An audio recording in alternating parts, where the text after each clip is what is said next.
हिंदुस्तान की मिट्टी में एक ऐसी खुशबू बसी है जो सदियों से भटके हुए मुसाफिरों को अपनी तरफ खींचती है।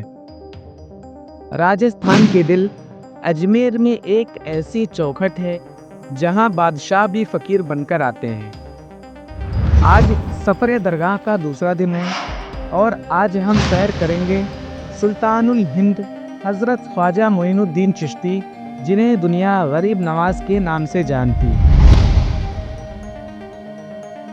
दोस्तों, मैं मोहम्मद अरबाज और आप देख रहे हैं हमदानी नेटवर्क लाइव। तो दोस्तों चलिए शुरू करते हैं।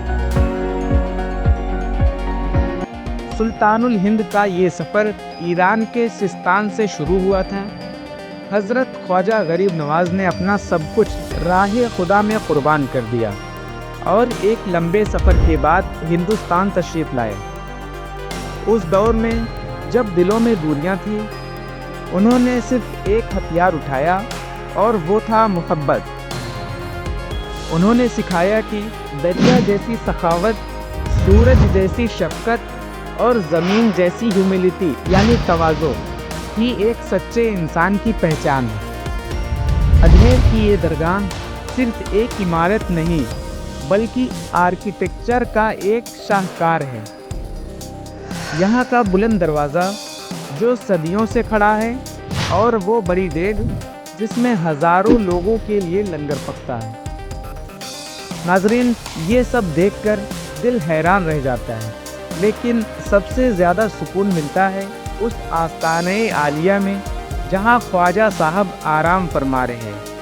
वहाँ की खामोशी में एक ऐसी आवाज़ है जो आपके दुखों को हरलाती है।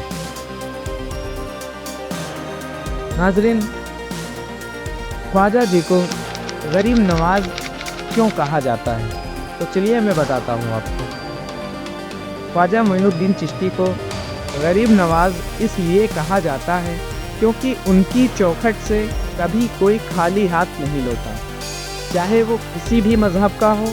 उनकी सबसे बड़ी करामात ये थी कि उन्होंने लोगों के दिलों को बदल दिया। उनका पैगाम था मोहब्बत सबके लिए, नफ़रत किसी से नहीं।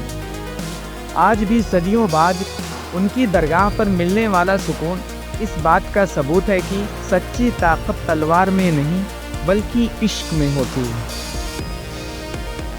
तो नाज़रीन, ये था डे 2 का रूहानी सफ़र।